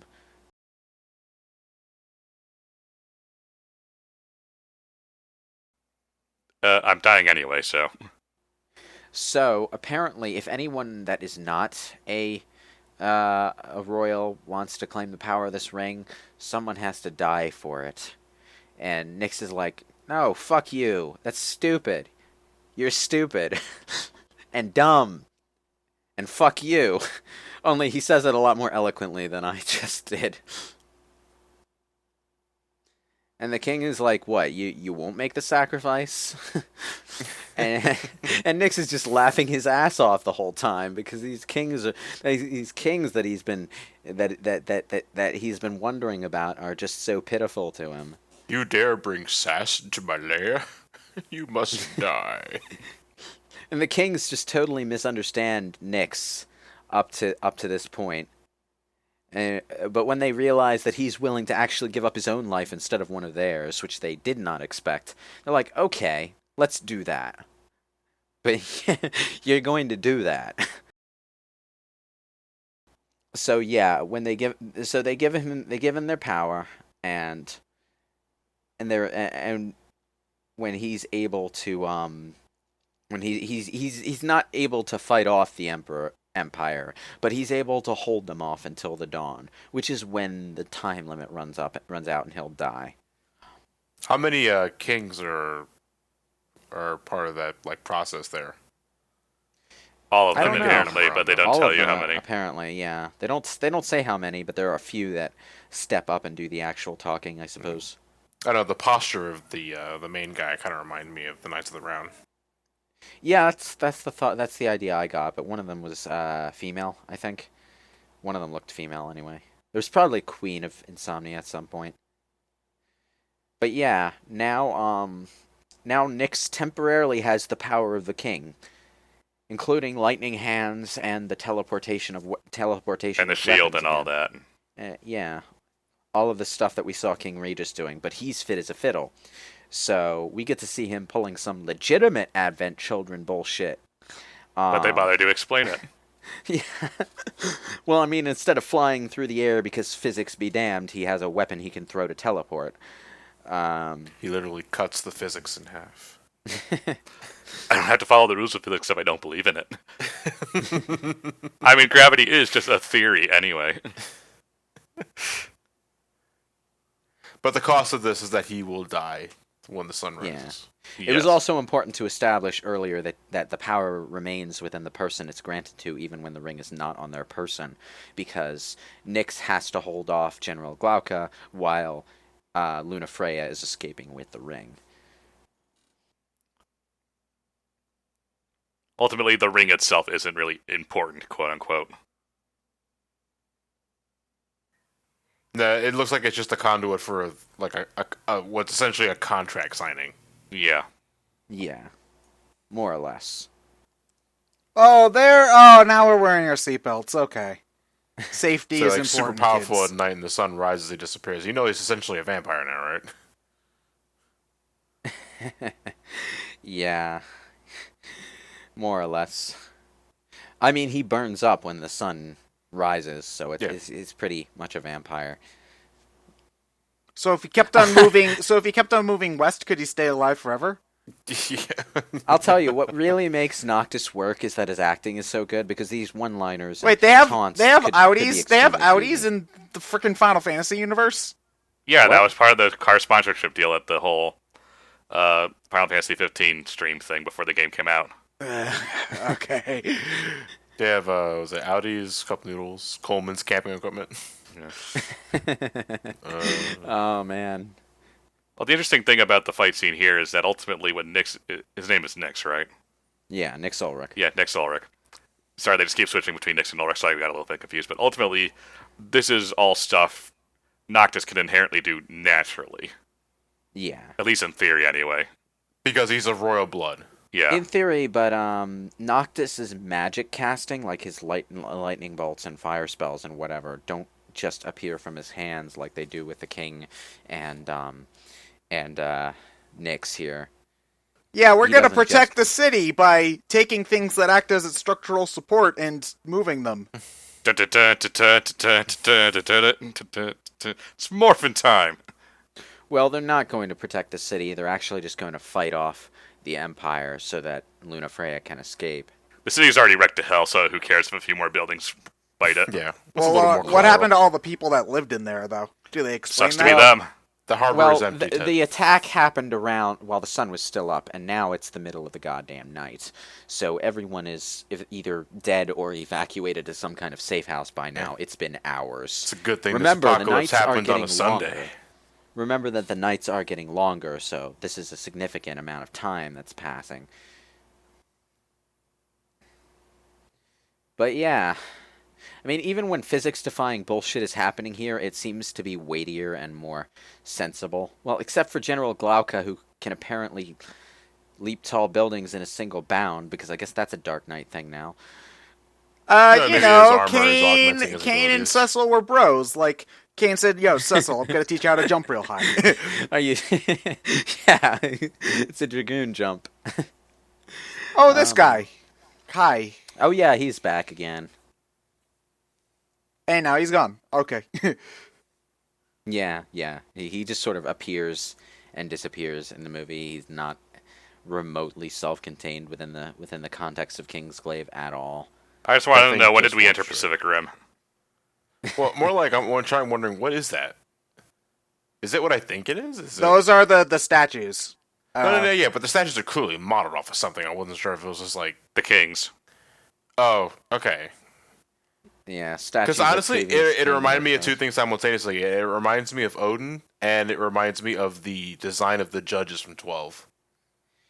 Well, Odin might actually be one of these. I mean, for all we know, because like in previous games, Odin sometimes is an Eidolon or something, but sometimes he's just a dead king that came back as a summoning. Yeah. Missing the horse, though. Yeah. It'd be cool to see Odin's horse again, although they'll probably fuck up and give it only 4 legs again. Sleipnir is supposed to have 6 legs, guys. God. Jesus.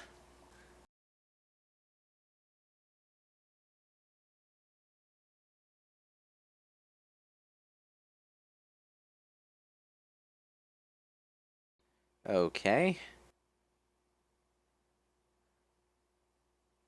I don't really understand this logic of the Empire took over our home, so we should fight for the Empire now to get our home back. I don't get it. So, what I don't get is, is the Empire still here at the moment? Yeah, that's what all the ships are. Yeah, but I guess I'm just wondering what Nyx's plan is. Nyx's plan just to whack stuff and be a gigantic distraction, so Luna Freya can get away? Basically. Okay. Basically, yeah, that's his entire plan. The Okay. power of the kings is being used as a great big glowing decoy. And what a decoy. I mean, it works, so. Yeah. At the end of the day, that's all that matters. Oh man. Oh, look, they've got big glowy hit me here lights in movies too. Well, that's not so much of an issue when it comes to Diamond Weapon because it was a turn-based battle system anyway. It's really just a core to show that this thing is biomechanical and to some persuasion. Because the weapons in Final Fantasy VII were created by the planet to be used as weapons to defend the planet, you know? I think it was a mistake to make it just like the basis of a elite demon in 15, though. Kind of sucks away some of the allure of its unique design. Yeah. I guess they just wanted to call back to something iconic. Yeah, it's strictly just a callback in visual sense, but the fact that there's more than one kind of rips away some of the allure. Yeah. You know, they could have easily made like other weapon callbacks and brought back Emerald and Ruby. Well, that's the same. It's the same thing though. Like they all, like. Although, when you think about it, Ultima Weapon, the weapons in general in Final Fantasy VII were a callback in the first place to Ultima Weapon from Final Fantasy VI. And all I get from Hat Guy is that he would totally be played by Antonio Banderas if this were live action. Probably, yeah. I think Ultima Weapon's debut was in 2. Yeah, but nobody cares about Maybe. Final Fantasy 2. Maybe. You're right. It's hard to say. I mean, I know there is also the Omega from earlier games. From 5. Yeah. If they wanted to go really old school, they could bring back the War Mech from Final Fantasy 1. We don't talk about Warmech. Oh, but you talk about Final Fantasy 2. Okay, whatever. No, we don't talk about Warmack. Somebody's just mad they couldn't beat him. Okay, whatever. Listen, Why don't you just grind some more, okay? 1 out of 64. First encounter. Now, What the shit? I like how Glauca assumes Nyx still has the ring because he still has the power. It's actually a 3 in 64 chance, John. Jeez. That's the decoy definitely worked. That was a cool teleport sequence there.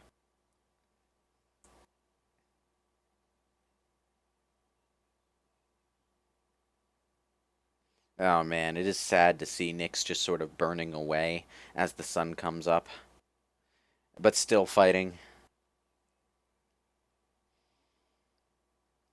I do like this sequence. I like this movie as a whole. It's not a self-contained story by any stretch, but it is very fun to watch, and it's cohesive within its own narrative.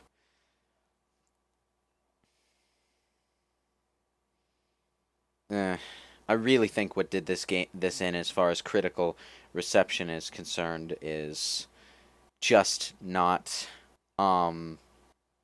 just people expecting it to stand entirely on its own two legs, which to be fair is what it should do if it's being released in theaters, but still. I feel like at this point in time, like a year later or so, people should have their heads on straight about what the intent was and, be able to use hindsight to critique the goddamn thing. Like, if there's one thing I've learned over the past month or two, it's that the immediate reaction to a given piece of media, be it a game or a movie or whatever, is probably the least trustworthy. Because, like, going back to Bioshock again, Bioshock Infinite, for a period of time after its release, people basically wouldn't hear a complaint about it.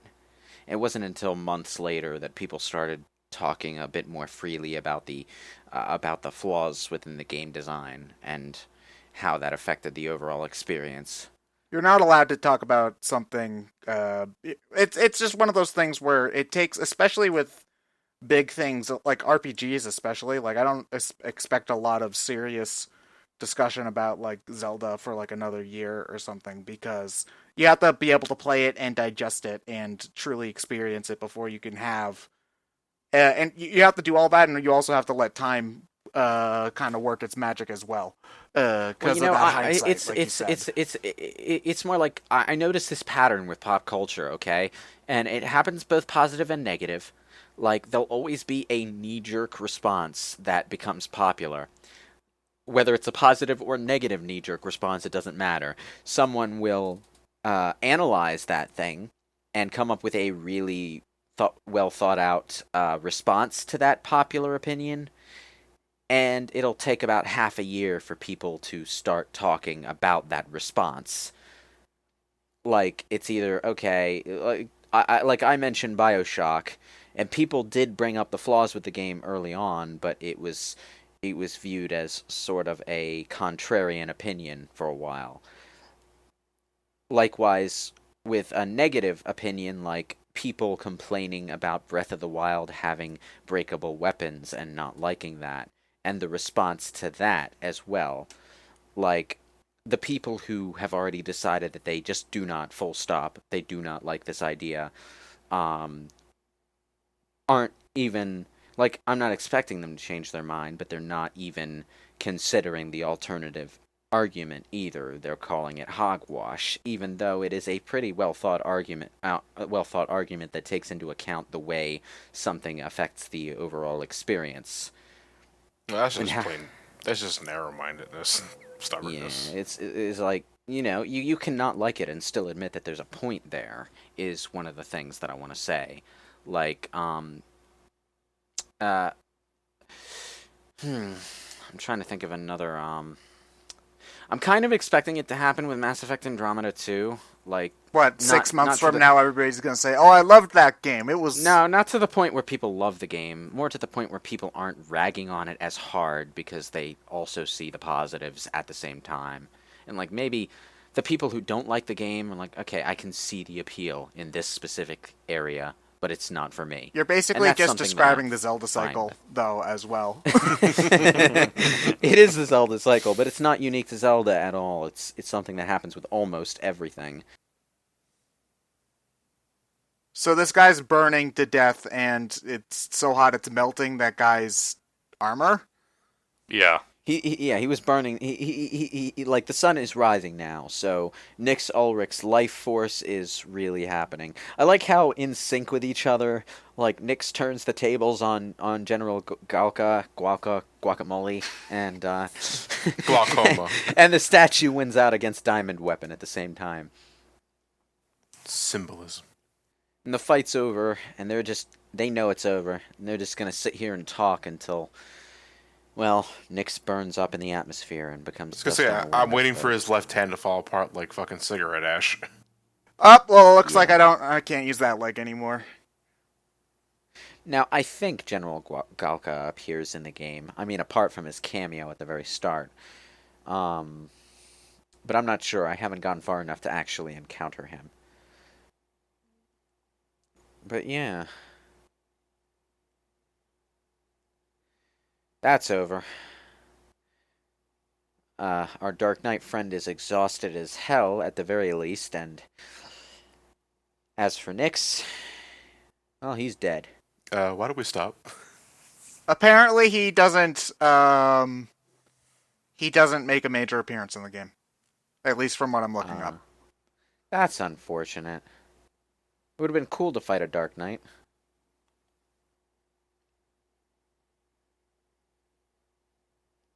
Now, I think Libertas understands that Nyx died, and I think Luna Freya might understand too, but is in slight denial here. Now, Libertas was initially going to take Luna Freya back to where the refugees are going to be, shacking up.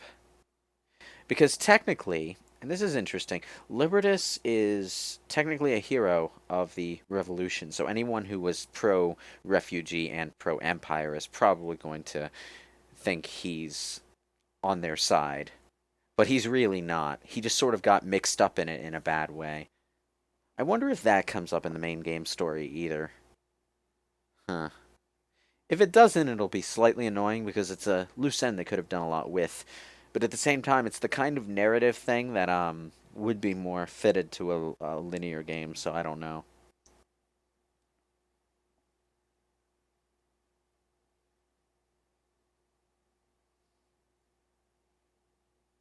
Oh, right, he's gonna go back all the way to his homeland, isn't he? I mean, now the Empire rules everything. So there's nothing keeping him away. I really should have took the car.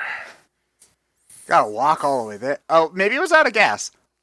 Here's my question, and this is not something you'll ask if you only watch the movie. How do none of these fucking people recognize the fucking Oracle walking in the middle of the crowd? The Oracle I mean- and future Queen.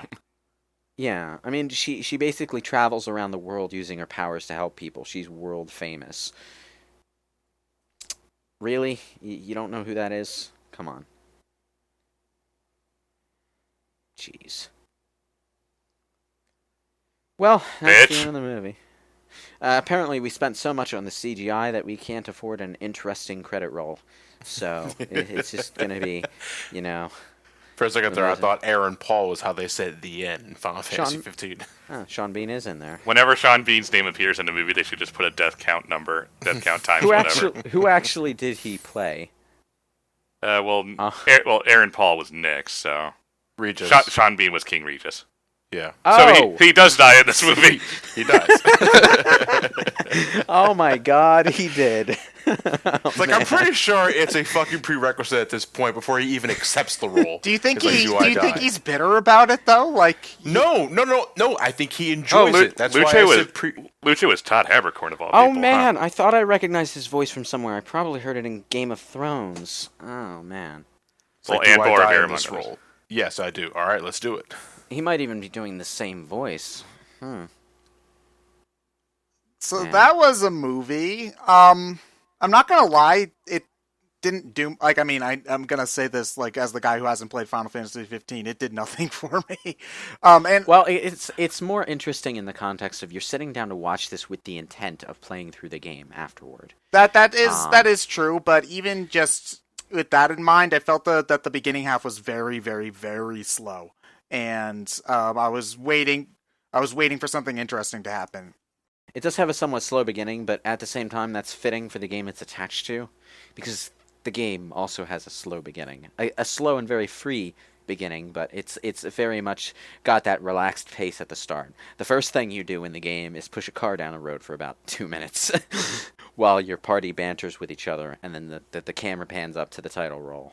It's a very laid back opening that sort of. But it's a different kind of slow where that's about character building and like setting your expectations for a 60+ hour game, whereas for this it was a lot of talking about politics I do not understand at the moment, and more about establishing the setting. I found, again, that's the difference between like watching it on your own and watching it as part of the game, essentially. Yeah, well, part of it might also be that you're watching it and talking to us at the same time, so you don't have enough time to process the politics that you don't understand. Yes, that could be true. You're right. Yeah, because I think Kingsglaive does a good enough job at establishing its setting that it doesn't necessarily stand as a self-contained piece of story, but it does establish enough that you're interested in learning more.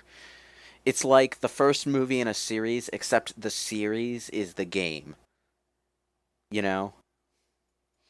That kind of thing. And I'm not gonna hold it up as some great piece of art, but I think it did its job pretty goddamn well, and I'm glad that it exists. And well, Rotten Tomatoes can go suck a fuck, I guess. Well, how many of those people were critics who watched it in the theaters, not planning to play the game? Though is the thing. You're always going to have rough reviews for any sort of video game property, even if it is good. So Yeah, I just wish those reviews would take into account the context of the goddamn product. No, I mean, it's also important to look at a movie from a general viewpoint too. It is important to look at a movie from a general viewpoint, which is why I say part of the problem is that this was made for theaters. If it was, say, direct to Blu-ray, like Advent Children, or like direct to PSN when the game came out, or whatever. Yeah, that kind of thing. It would have been much better received because the people who go for it are the people who really just want to play the game and experience more of the game's world and story through the movie. And that's why I say it's better to experience the movie the way I did, as a pack-in with the game itself, because it's practically part of the game in that sense. You know? I mean, I got mine with the Steelbook case. It comes with the game and the DVD and the Blu-ray, rather. So, yeah, it's like Final Fantasy 15 complete. Well, upon watching this, I feel like I didn't really miss much by not watching this. You know what I mean? It doesn't really. You don't need to experience Kingsglaive to understand the game. I mean, it does make the beginning of the game feel more cohesive, but yeah, but then it's quickly glossed over. From what I understand is that there's an element of the story much later on that doesn't make as much sense if you don't watch the movie, or at least it didn't make as much sense if you didn't watch the movie before they patched it. Yeah, which is my point exactly. It's not a major point of the game storyline. Like, the city or like the Empire decimates the city. Yeah, it's kind of like Halo Reach. Before Halo 1, you don't necessarily need to play Halo Reach to enjoy Halo 1, but it's nice to know what happened right before that stuff went down, To me, it depends on how. Also, everyone dies. That's Yeah. another thing it has in common with Halo Reach. Yeah, sorry, that character you created to play as, that custom Spartan, he or she's gonna die. And then Darth Vader invades the space station at the end of the. Oh, I'm sorry. Yeah, I don't care though. That sequence was fucking awesome in Rogue One. It was the best part of the movie, and it was the very end of the movie. Well, no, the very end of the movie was a really bad CG Princess Leia. Let's be real. I'll get to Rogue One eventually because that one guy in the comments keeps asking about it every time we uploaded the movie this past month. Yeah, well, we'll do it, but like, I mean, we can do that pretty much whenever. I liked Rogue One a lot, but Good idea. We'll save it for the holidays before Episode 8 comes out. I enjoyed Rogue One, but I have problems with it, and we'll get to that when we get to it. But it's the best prequel movie. it is the best prequel movie. However, I still enjoy the characters in Force Awakens much more so than the ones in Rogue One, and I think agreed. I think Force Awakens also tells its story better, with the exception of Starkiller Base still being a piece of shit. Yeah. So yeah. Did they remix any Final Fantasy music in the soundtrack for the score? I would be able to tell you that, but I've been watching this on silent, so. I mean, I've been listening to you guys and trying to read the subtitles as well, so I wasn't really paying much attention. Iobatsu is credited in the credits just now, so I suppose. Well, I'm just saying because they've got the super bombastic music going on, and I'm like, I wonder if they like actually. I'm wondering what that fight scene would have sounded like if they put in like the battle music from I don't know any of the games. This doesn't seem right. Bam, bam, bam, ba-da-da-da-da-da-da.